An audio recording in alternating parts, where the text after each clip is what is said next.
বাগেরহাটে আছেন তানজিম আহমেদ, সরাসরি যাচ্ছি তানজিমের কাছে। যে ঝড় আঘাত এনেছিল উপকূলে তার ব্যাপকতা আসলে বিস্তৃত পরিসরে ছড়িয়েছে উপকূল জুড়ে এবং এর ক্ষয়ক্ষতি আসলে গতকাল থেকেই দৃশ্যমান হতে শুরু হয়েছে। ঘূর্ণিঝড় আঘাত এনে চলে যাওয়ার পরে অন্তত বাগেরহাট উপকূলীয় জেলা যে বাগেরহাট রয়েছে এখানে 10,000 বাড়িঘর সম্পূর্ণরূপে বিধ্বস্ত হয়েছে এবং 35,000 বাড়িঘর আসলে বলতে হবে যে আংশিকভাবে বিধ্বস্ত হয়েছে।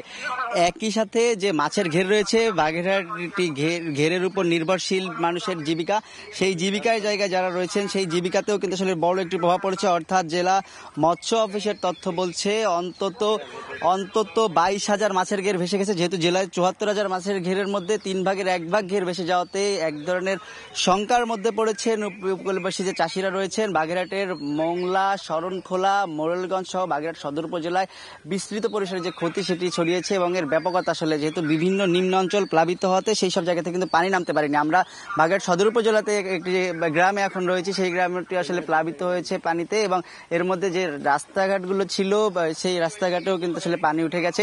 গাছপালা ভেঙেছে, গাছপালা ভেঙে পড়ায় বিভিন্ন বাড়িঘর আসলে বিধ্বস্ত হয়েছে। একই সাথে বিভিন্ন জায়গায় সড়কে যান চলাচল বন্ধ ছিল, সেই জায়গাগুলোতে স্থানীয়ভাবে যারা লোক রয়েছেন তারা আসলে ঠিক করার চেষ্টা করছেন। একই সাথে একটু জানিয়ে রাখতে চাই, বাগেরহাটে যে উপকূলীয় বেড়িবাঁধ রয়েছে এই বেড়িবাঁধগুলোর মধ্যে কিন্তু বেশ কিছু জায়গা ঝুঁকিপূর্ণ ছিল। সেই ঝুঁকিপূর্ণ জায়গাগুলো কিন্তু আসলে শঙ্কা ছিল স্থানীয়দের মধ্যে সেই সব জায়গা থেকে পানি ঢুকে ভেঙে লোকালয়ে প্লাবিত হবে, ঠিক সেই শঙ্কা কিন্তু আসলে সত্য হয়েছে, বাস্তবে রূপ নিয়েছে। যে যে শহর বাঁধগুলো ছিল এবং উপকূলীয় যে বেড়িবাঁধগুলো ছিল সেই বেড়িবাঁধগুলোতে কিন্তু আসলে অন্তত প্রায় 1700 মিটার জায়গায় 5 থেকে 7টি স্থান 3টি উপজেলায় ভেঙেছে এবং এই ভাঙা বাঁধ দিয়ে যে লোকালয় প্লাবিত হয়েছে সেই প্লাবিত হওয়ার ফলে কিন্তু জনজীবনে ভোগান্তির শুরু হয়েছে। একদিকে বিদ্যুৎ বিচ্ছিন্ন পুরো জেলা, 5 লাখ পল্লী বিদ্যুতের গ্রাহক রয়েছেন, তারা একদিকে যেমন সংযোগ পাচ্ছে না, ওজোপা ডিকোর 20,000 গ্রাহক তারাও কিন্তু আসলে বিদ্যুতের আওতায় এখন আসতে পারেননি, সংযোগ বিচ্ছিন্ন রয়েছে। একই সাথে মোবাইল নেটওয়ার্কের কথা একটু বলতে হয়, সেই মোবাইল নেটওয়ার্কের যে ব্যবস্থা সেটি অত্যন্ত দুর্বল এবং বিভিন্ন যে সিমগুলো রয়েছে সেই সব জায়গায় আসলে নেটওয়ার্ক ব্যবস্থা দুর্বল থাকার কারণে মানুষ যোগাযোগ বিচ্ছিন্ন, অর্থাৎ কেউ চাইলেও খোঁজ নিতে পারছেন না, কোথাও ফোন দিতে পারছেন না।